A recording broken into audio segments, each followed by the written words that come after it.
प्यारे बच्चों नमस्ते। बच्चों आज आप पढ़ेंगे सामाजिक विज्ञान कक्षा 9। उसमें लोकतांत्रिक राजनीति जो आपकी किताब है, आप लोगों को पहले ही पाठ पढ़ा रखे हैं। उसमें आपका जो तीसरा पाठ है वो है चुनावी राजनीति। अध्याय 3 चुनावी राजनीति, लोकतांत्रिक राजनीति किताब का नाम सामाजिक विज्ञान में। क्लियर? तो हम पढ़ते हैं अब लोकतांत्रिक राजनीति के।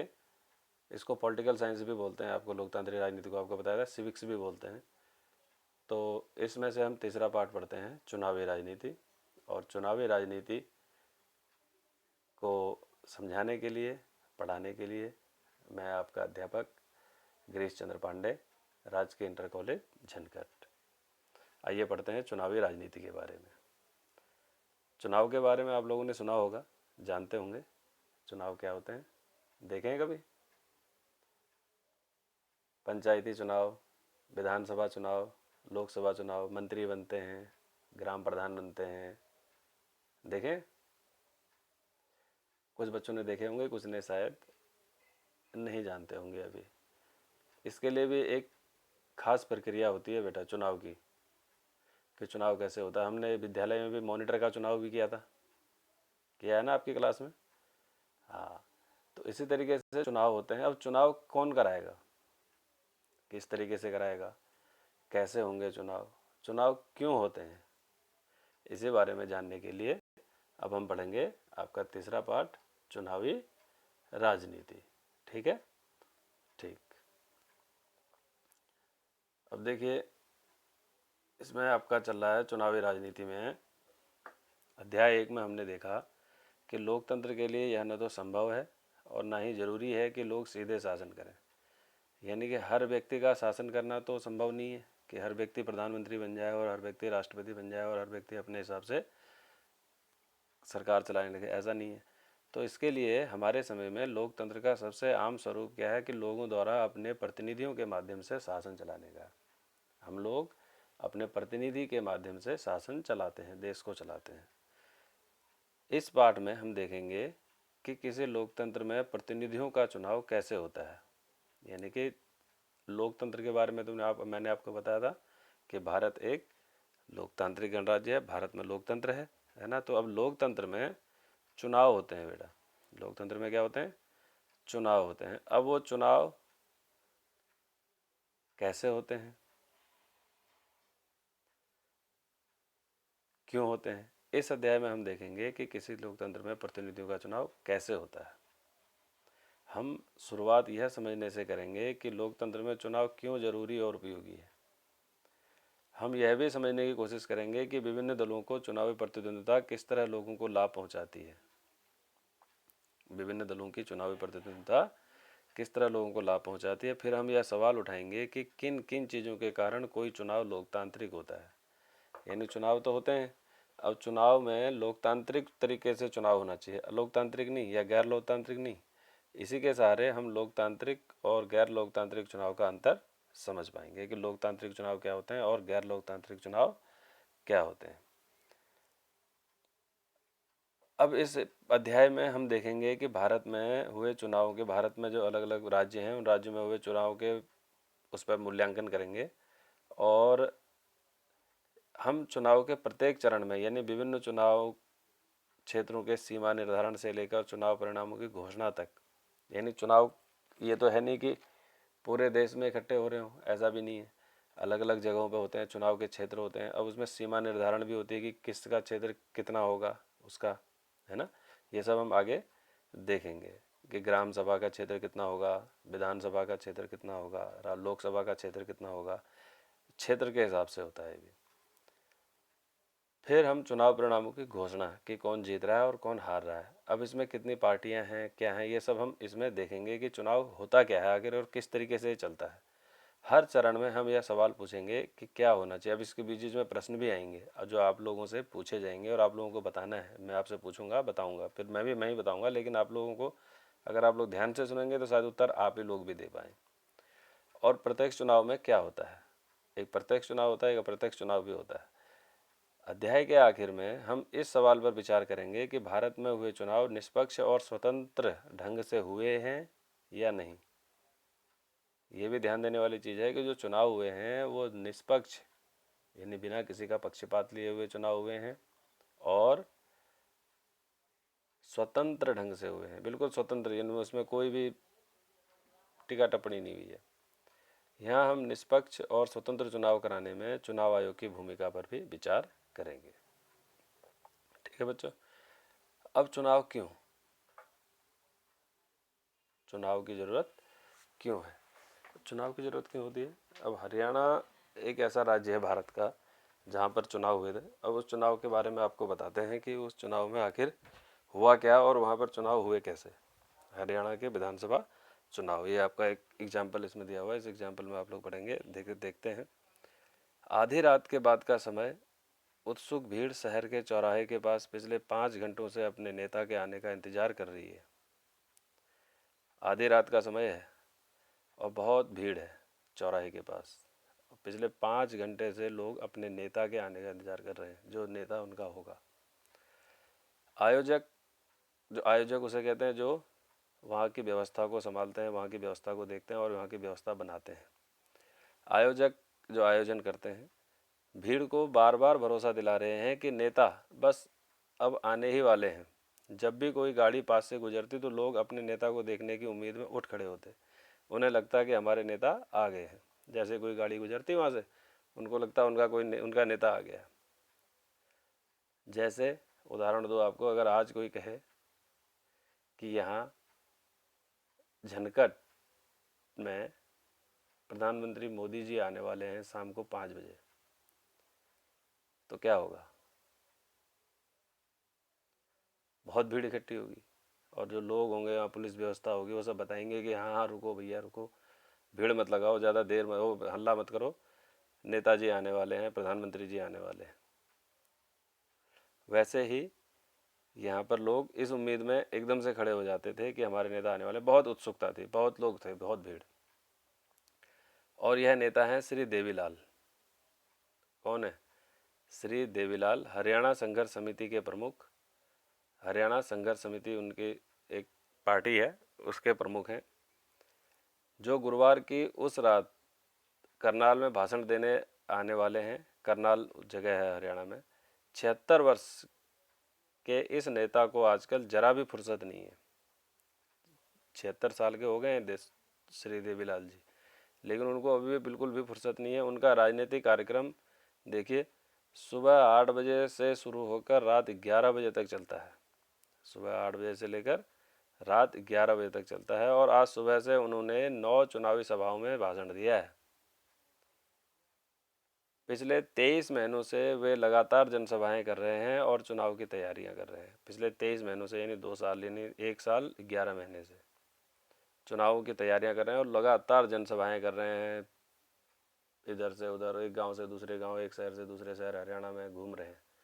ताकि क्यों घूम रहे हो, लोगों को बता सकें। हरियाणा संघर्ष समिति के वो प्रमुख हैं, तो क्यों घूम रहे हैं, अब वो इसमें देखते हैं क्यों घूम रहे हैं। यह हरियाणा 1987 में हुए राज्य विधानसभा चुनाव से जुड़ी एक अखबार की खबर है। एक अखबार की कटिंग है, उसमें से आपके को किताब में दी हुई है। राज्य में 1982 से कांग्रेस पार्टी की अगुवाई वाली सरकार थी। यानी 1982 में कांग्रेस पार्टी की सरकार थी। कांग्रेस पार्टी आप लोग जानते हैं, हमारे देश में 2-3 बड़ी पार्टियां हैं। Congress party, BJP Bharatiya Janata party, SP Samajwadi party, BSP Bahujan Samajwadi party, CPI, ऐसे बहुत सारी पार्टियां हैं। राष्ट्रवादी कांग्रेस पार्टी है ना, बहुत सारी पार्टियां हैं जो बड़ी बड़ी पार्टियां हैं। तो 1982 में हरियाणा में कांग्रेस पार्टी की सरकार थी और तब विपक्ष के एक नेता चौधरी देवीलाल, तब विपक्ष, एक पक्ष होता है एक विपक्ष होता है। जब पार्टी होती है, जब चुनाव होते हैं, जब राज्य में जब चुनाव बन जाते हैं, तो उसके बाद एक पक्ष होता है जो जीत जाता है और विपक्ष होता है जिसके पास कम सीटें होती हैं, वो उसको विपक्ष कहा जाता है। ठीक। तो न्याय युद्ध नामक एक आंदोलन का नेतृत्व किया उन्होंने। चौधरी देवीलाल ने एक न्याय युद्ध नामक आंदोलन का नेतृत्व किया और लोक दल नामक अपनी नई पार्टी का गठन किया। अपनी एक नई पार्टी बनाई, उस पार्टी का नाम रखा लोक दल। उनकी पार्टी ने चुनाव में कांग्रेस के खिलाफ अन्य विपक्षी दलों को मिलाकर एक मोर्चा बनाया। यानी उन्होंने कांग्रेस के खिलाफ क्या किया, जितनी छोटी छोटी पार्टियां थी उन सबको अपने साथ मिलाकर एक मोर्चा बनाया। अपने चुनाव प्रचार में श्री देवीलाल ने कहा, अगर उनकी पार्टी चुनाव जीती तो वे किसानों और छोटे व्यापारियों के कर्ज माफ कर देंगे। देखो, इसमें एक घोषणा की उन्होंने चुनाव से पहले जब प्रचार कर रहे थे, गांव गांव जा रहे थे, घूम रहे थे, तो उन्होंने प्रचार किया और घोषणा की कि किसानों और छोटे व्यापारियों के कर्ज माफ़ कर देंगे। उन्होंने वादा किया कि यह उनकी सरकार का पहला काम होगा। किसान और छोटे व्यापारी कर्ज कहाँ से लेते हैं? बैंकों से। जो बैंकों से जो उन्होंने कर्ज लिया होगा उसको माफ़ कर देंगे। ये उन्होंने कहा कि अगर हमारी सरकार आती है, अगर हमारी सरकार जीतती है इस विधानसभा चुनाव में। मुख्यमंत्री के लिए राज्य में किसके चुनाव होते हैं? विधानसभा के चुनाव होते हैं। और ग्राम प्रधान के लिए गांव में ग्राम प्रधान के लिए पंचायती चुनाव होते हैं। ठीक, यहाँ विधानसभा चुनाव इसको बोलते हैं, जो राज्य में मुख्यमंत्री के लिए होते हैं। तो ये राज्य में मुख्यमंत्री चुनाव के लिए घूम रहे थे चौधरी श्री देवीलाल। लोग तब की सरकार से नाखुश थे। कौन सी सरकार से नाखुश थे? जो कांग्रेस की सरकार चल रही थी। वे देवीलाल के वायदे की तरफ आकर्षित हुए। अब जब देवीलाल वायदे पे वायदे करे जा रहे थे तो लोग जो है सोचने लगे कि हाँ, अगर देवीलाल जी की सरकार आ गई तो शायद हमारे कर्जे माफ़ हो जाएंगे। इसलिए जब चुनाव हुए तो उन्होंने लोकदल और उसके सहयोगी दलों के पक्ष में जमकर वोट दिया। लोकदल और उसके सहयोगी पार्टियों को राज्य विधानसभा की 90 सीटों में से 76 पर जीत मिली। लोकदल को अकेले ही 60 सीटें मिली और उसे स्पष्ट बहुमत मिला और कांग्रेस के हाथ तब सिर्फ 5 सीटें लगी थी। अब देखिए, जिसकी सरकार थी उसकी सरकार को चुनाव के बाद जब चुनाव हुए हरियाणा में तो उसमें कितनी सीटें मिली? सिर्फ 5 सीटें मिली। और जो चौधरी देवीलाल घूम घूम के अपने चारों तरफ सभाएं कर रहे थे, लोगों को बता रहे थे, अपने वादे कर रहे थे, तो उनको कितनी सीटें मिली? 90 सीटों में से 76 सीट। यानी जो उनके छोटे छोटे दलों को मिला के उन्होंने एक मोर्चा बनाया था, उन सबको 76 सीट मिली। और अकेले जो उनकी पार्टी थी लोकदल, कौन सी थी? लोकदल, है ना। लोकदल जो उन्होंने पार्टी बनाई थी उसको कितने वोट मिले? 60। यानी कि 90 में से 46 सीटों पर बहुमत होता है और इन्हें 60 सीटें मिली, तो यानी स्पष्ट बहुमत मिला इनको। चुनावी नतीजों की घोषणा के बाद तत्कालीन सरकार के मुख्यमंत्री ने पद छोड़ दिया। जो उस समय मुख्यमंत्री थे उन्होंने पद छोड़ दिया। भाई वो हार गए, उनकी पार्टी हार गई। हर 5 साल में चुनाव होते हैं, चुनाव के बाद जनता ने उनको वोट नहीं दिया, सिर्फ 5 सीटें मिली, तो वो मुख्यमंत्री ने पद छोड़ दिया। लोकदल के नवनिर्वाचित विधायकों ने, जब लोकदल के जो 60 जो विधायक थे, 60 सीटें जो मिली थी और जो टोटल 76 सीटें थी, उन सब ने मिल के अपना नेता देवीलाल को चुना। किसको चुना? श्री देवीलाल को। राज्यपाल ने, जो राज्यपाल होते हैं, आपको बताया था राज्यपाल होते हैं राज्य में मुख्यमंत्री के बाद एक राज्यपाल जो होते हैं। राज्यपाल इसलिए होते हैं जो मुख्यमंत्री के पूरे मुख्यमंत्री के कार्यों को और मुख्यमंत्री को निर्देश देने के लिए और राज्य में व्यवस्था, कानून व्यवस्था सब सही चल रही है कि नहीं चल रही, उन सबको देखने के लिए, मुख्यमंत्री निरंकुश न हो जाए, उस सबको देखने के लिए राज्यपाल की नियुक्ति होती है। तो राज्यपाल ने देवीलाल को नए मुख्यमंत्री के रूप में काम संभालने का निमंत्रण दिया और चुनावी नतीजों के घोषणा के 3 दिन के अंदर वे मुख्यमंत्री बन गए। और मुख्यमंत्री पद की शपथ लेने के तत्काल बाद उनकी सरकार ने एक आदेश जारी करके छोटे किसान, खेतिहर मजदूर, छोटे व्यापारियों के बकाया ऋण को माफ़ कर दिया। जो उन्होंने वादा किया था वो पूरा कर दिया। उन सब के जो ऋण थे उन सबको माफ़ कर दिया। कहा कि ये सब जो ऋण ले रखा है ये सब भरने की ज़रूरत नहीं है। उनकी पार्टी ने राज्य में 4 वर्षों तक शासन किया। अगले चुनाव 1991 में हुए। इस बार उनकी पार्टी को लोगों का समर्थन नहीं मिला। कांग्रेस पार्टी ने चुनाव जीता और सरकार बनाई। क्या आपको मालूम है कि राज्य में विधानसभा के पिछले चुनाव कब हुए? आपके राज्य में, हमारे राज्य में कब हुए थे? याद है? नहीं याद? 2017 में। फिर हमारे राज्य में विधानसभा चुनाव कब हुए? 2017 में। ठीक है। अब इसमें लिखा हुआ है आपके इलाके में पिछले 5 वर्षों में और कौन से चुनाव हुए? विधानसभा चुनाव हुए 2017 में, और इसके पिछले पहले बीच में और कौन से हुए 5 वर्षों के बीच में? अभी लोकसभा चुनाव हुए थे 2019 में, है ना। 2019 लोकसभा चुनाव यानी राष्ट्रीय चुनाव जिन्हें बोलते हैं, जिसमें प्रधानमंत्री राष्ट्रपति बनते हैं। ये विधानसभा चुनाव हुए थे हमारे, अभी जो हरियाणा की बात चल रही है इस पार्ट में, तो ये हुए थे 2017 में, है ना। और वैसे ही फिर पंचायत चुनाव हुए अभी हमारे 2019 में। ठीक। अब इसमें जो हमारे यहाँ से चुने गए सांसद कौन है? आपको मालूम है हमारे यहाँ के सांसद कौन है? कौन है हमारे यहाँ के सांसद, बता। हमारे यहाँ के सांसद कौन है? अजय टम्टा जी। कौन है? अजय टम्टा। और हमारे यहाँ के विधायक कौन है? हमारा नानकमता क्षेत्र में पड़ता है तो श्री प्रेम सिंह राणा जी। ठीक। और ग्राम प्रधान आप लोग जानते हैं, ठीक है। और सदस्य वगैरह, वार्ड मेंबर वगैरह आप लोग सब लोग जानते हैं अपने। तो आप लोग देखें इनको एक बार, आप लोग इनको लिख भी लें कि आपके सांसद कौन है, आपके विधायक कौन है और आपके पार्षद कौन है। अजय टम्टा कहाँ के हैं? अजय टम्टा नैनीताल विधानसभा से, है ना। अजय टम्टा कहाँ से हैं? नैनीताल विधानसभा से। माफ़ कीजिएगा, यहाँ पर थोड़ा सा आप लोगों को गलत बता दिया मैंने। अजय टम्टा जी हैं अल्मोड़ा संसदीय क्षेत्र से, और नैनीताल उधम सिंह नगर क्षेत्र से हैं अजय भट्ट जी।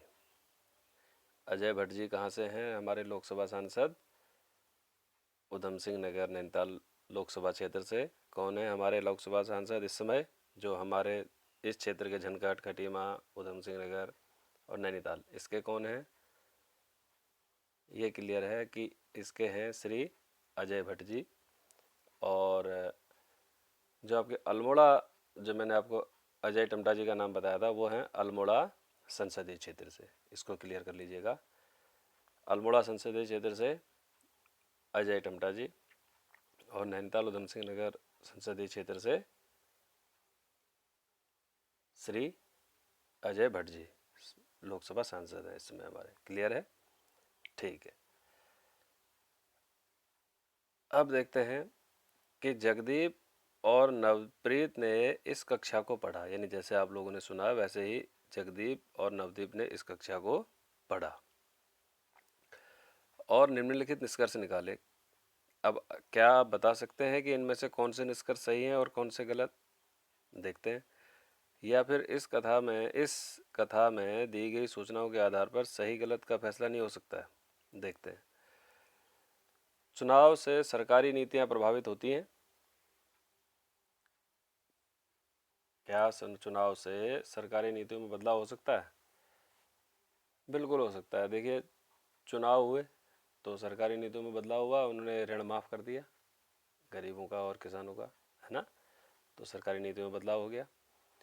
दूसरा, राज्यपाल ने देवीलाल के भाषणों से प्रभावित होकर उन्हें मुख्यमंत्री बनने का न्योता दिया?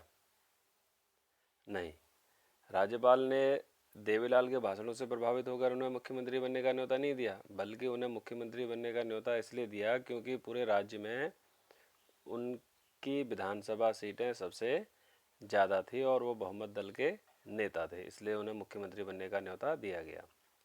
ये इसका उत्तर है। ठीक। अगला तीसरा है, लोग हर शासक दल से नाराज रहते हैं और हर अगले चुनाव में उनके खिलाफ वोट देते हैं।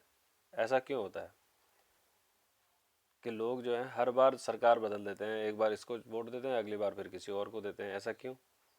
क्योंकि हर व्यक्ति की अपनी आकांक्षाएं पूरी नहीं हो पाती हैं, सरकार वो सब काम पूरे नहीं कर पाती है, जनता को संतुष्ट नहीं कर पाती है, इसलिए जनता नाराज़ रहती है और अगले चुनाव में उसके खिलाफ वोट देती है। और कई बार ऐसा होता है कि उसी पार्टी को दोबारा भी वोट देते हैं लोग, उनकी आकांक्षाएं पूरी हो जाती हैं तो। लेकिन ज़्यादातर ऐसा, बहुत कम चांस ऐसे होते हैं कि दो दो बार, तीन तीन बार उनको मौका मिले। ज़्यादातर 5 साल में ही बदल देते हैं लोग, क्योंकि उनकी आकांक्षाएं पूरी नहीं हो पाती हैं।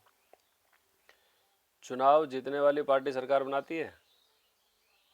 चुनाव जीतने वाली पार्टी तो सरकार बनाती है जिसकी बहुमत हो। बहुमत यानी कि अगर 50 सीट ऐसे, जैसे विधानसभा की हरियाणा में 90 सीटें थी तो 90 में से 45 बराबर हो गई, 45 आधा हो गया, और एक सीट ज़्यादा 46 ज़्यादा हो गई तो उनके पास बहुमत हो गया, तो वो सरकार बना सकते हैं। इस चुनाव के बाद हरियाणा के आर्थिक विकास में काफ़ी मदद मिली, बिल्कुल। इस चुनाव से हरियाणा के आर्थिक विकास में काफ़ी मदद मिली, बिल्कुल मिली, क्योंकि लोगों के कर्जे माफ़ हो गए थे तो उन लोगों ने उस पैसे को कहीं और लगाया तो उसका विकास हुआ। अपनी पार्टी के चुनाव हारने के बाद कांग्रेसी मुख्यमंत्री को इस्तीफा देने की ज़रूरत नहीं थी, देना ही पड़ेगा, ये संविधान है, उत्तर है इसका। संविधान में लिखा हुआ है जितनी उसकी समय सीमा है उसको पूर्ण करने के बाद अगर आपकी सरकार दोबारा चुनाव में नहीं जीतती है तो आपको इस्तीफा देना पड़ेगा। तो ये इसका फर्स्ट पार्ट था, चुनावी राजनीति का फर्स्ट पार्ट है, ये मैं आप लोगों को भेज रहा हूँ। इसके बाद मैं आपको सेकंड पार्ट पढ़ाऊँगा, उसमें जरूर हम पढ़ेंगे कि चुनाव की ज़रूरत क्यों है, हमें चुनाव की ज़रूरत क्यों है, ये हम पढ़ेंगे इसके सेकंड पार्ट में। धन्यवाद।